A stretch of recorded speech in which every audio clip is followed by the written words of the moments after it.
Hi there and welcome back to Torment, Tides of Numenera. We are challenged to travel to the labyrinth again. How do you do that? Like this. Move the slivered mirror that shows the red band around your neck. Mentally you jostle the mirror and feel an invisible noose close around your throat and tighten. Gasping you sink to your knees, fall to your side, and as your vision goes dark, you realize that if you survive this death, you found a shortcut into the labyrinth. How convenient. I'm hurt.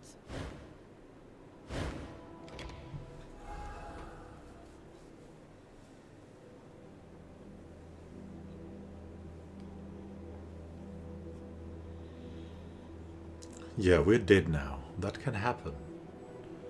It's no tragedy, though, as we cannot die.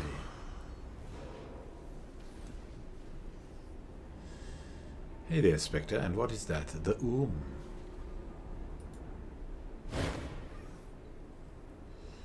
What's on your mind? Has anything changed since the last time I was here, Spectre? Shrugs, look around, it's your mind. I think I'm ready to go, farewell. Hey, This is the creature you freed from the Changing God's mirror array. You recognize it as easily as your own breath. Glowing discs twist and fold within the shapeless mass, moving in tandem like eyes. Perhaps that's what they are. They lift, bathing you in their glow, and memory overwhelms you. You're blindfolded. You feel the rough fabric against your eyes. The frame of the lens, this creature's prison in your hands. It shakes, struggling to get free. You feel its terror, its frustration, its sorrow. Your habitual frown deepens. Even now, after everything you've done to it, the thing wants to serve you. You release the lens and push it to the top of the array with your mind. It is of no use to you now, but later, who can say? Then the memory crumbles.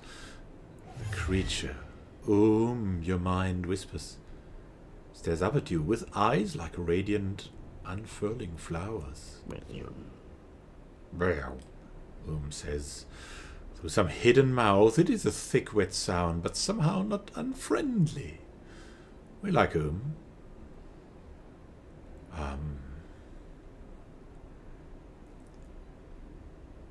beautiful little thing, aren't you?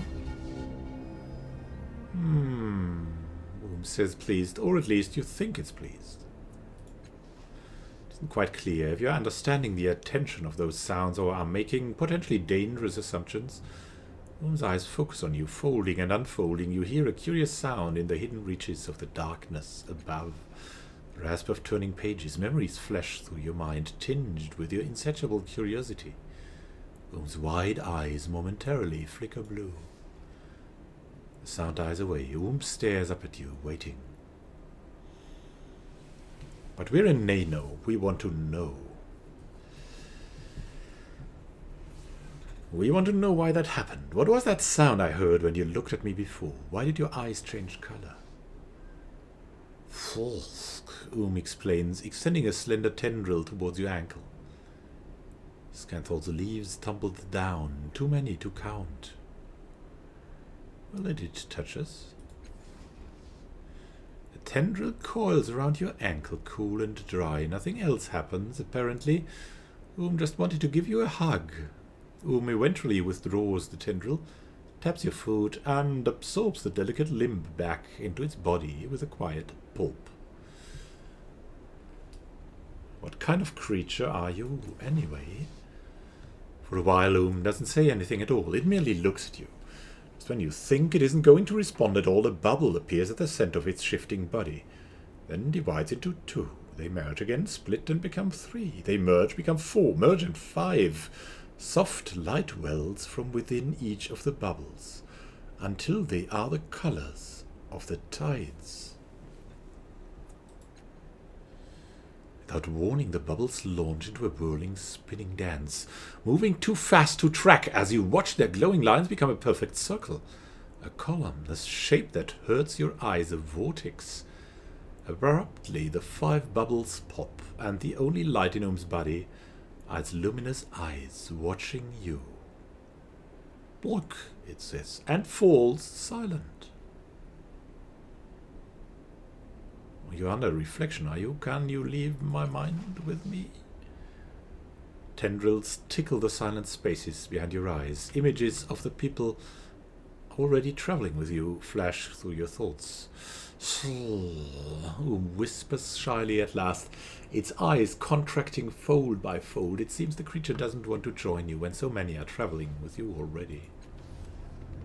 Aww. That's something for another time, probably. And what is that empty reflection? Is that loss of self? And what is this here? I have to explore this a bit. It has expanded on us. A woman-shaped hole in the air stands before you, her palms outstretched, and you sense something different, a smell, if emotions could smell. It is sharp confusion and a sense of displacement. Somehow this woman shade knows she does not belong here in your mind. Remember that. Oh, says the spectre, strolling up beside you, a reflection from a different cast-off, isn't it? He studies the outlines outstretched hands. She's lost something, he says after a moment. Something out in the world that she misplaced, or was taken from her. If you want to draw her here, you will have to find it.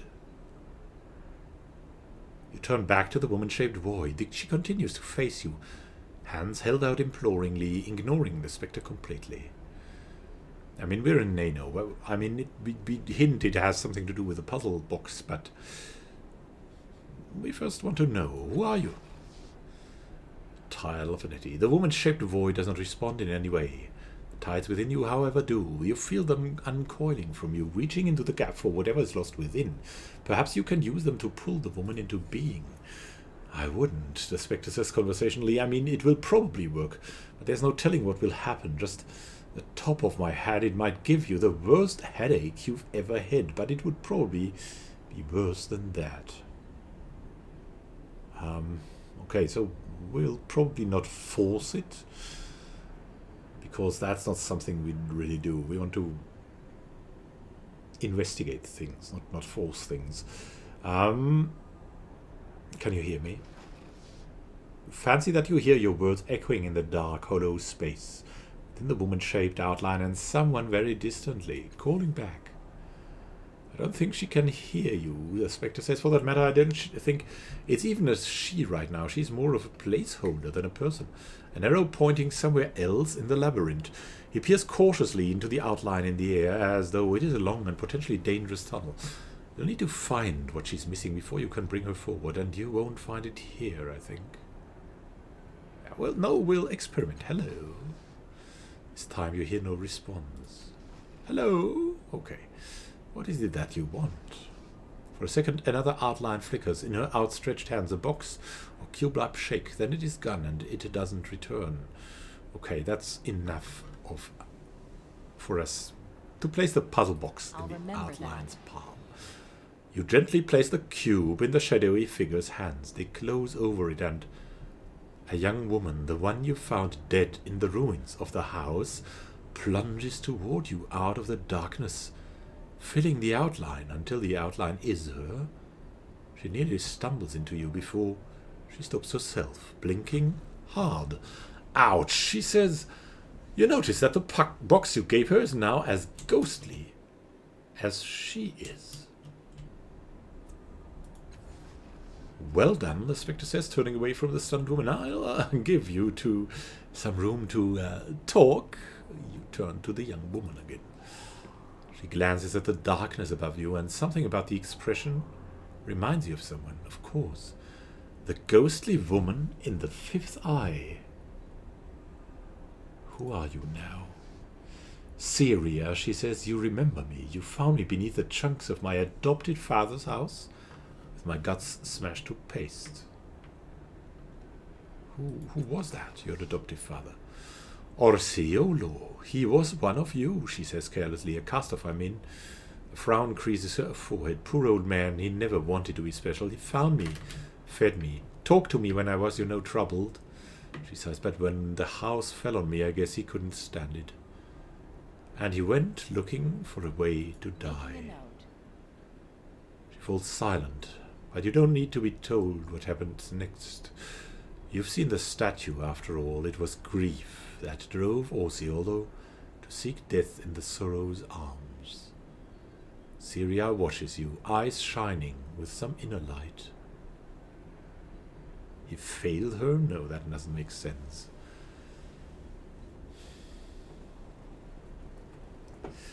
You were important to him. Do you know why?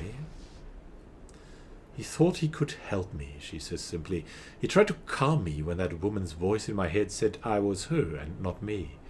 She smiled sadly. I wasn't the first. He'd helped other girls like me before. But I think he knew it couldn't last, she says, her smile fading. He was afraid, but not for himself. He believed, no, knew I was going to die. One time he said he'd seen me die too many times, and shut himself up. She claps her hand to her mouth, lowers it. Like that. She shrugs, but he wasn't wrong, was he? Even if he was a little crazy to begin with.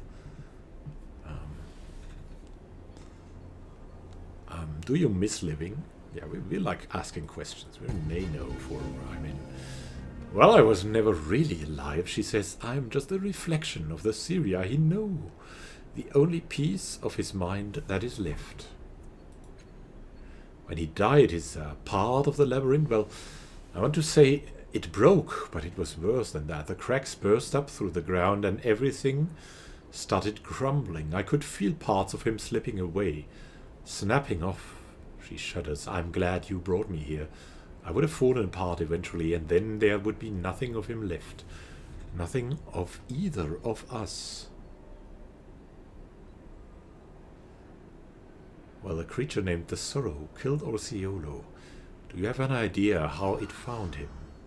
No, she says, staring at the air, thinking.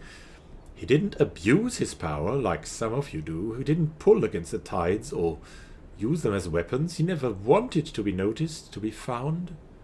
She breathes in, breathes out. Didn't matter, did it? Do you know anything else about Orsiolo? I should, shouldn't I? She says, chuckling. I was part of his mind, after all. She passes a hand over her forehead absently, leaving her ghostly eyebrows completely disheveled. But no, if I focus, I can't see the other woman he took care of. The ones that look like me, I mean. But it's like looking through dirty glass. I think that means he didn't want to think about them, or he couldn't. She shrugs, looking away. I don't know why he spent all that time caring for us, I guess. I'll never know for sure now, but all right, one time I asked him what his tattoo meant. Atonement, he said. But not, you know, dramatically. He said it like he was saying his name, like... She pauses, rubbing her forehead again. Like it was everything he was. Like if he couldn't atone for, you know, whatever it was, there was no reason to exist anymore. She sighs, but I don't know why he started, and I'll never get a chance to ask him. Grinning again, she rolls her eyes, and that's it. That's all I know about the man who raised me for years. Kids, huh? Wow. And what does that puzzle box mean to you that we've just given you? My father gave it to me, she says, beaming down at the ghostly version of the box in her hands. He said it was a very old puzzle, and that solving it would help me. She chuckled. I never did, but fumbling with it made me feel better. I always had the feeling that the pictures on it might mean something. But that was as far as I got. Well, thank you, and farewell, Syria. I'll be here, you know, in your head. And she is. You abruptly feel her presence inside your mind, as if she's always been there, and you wait behind your temples. Something has happened on an instinctual level. You've established a bond with his reflection. Some of her gifts are yours, and you feel stronger for it. However, this link fully occupies a corner of your mind. You may be able to forge connections with more than one reflection in the labyrinth, but not many. Now a serious piece. All right. There's something else we've seen here. There's something else. Yes. Oh. And we'll interact with this being. Let's look at it closer.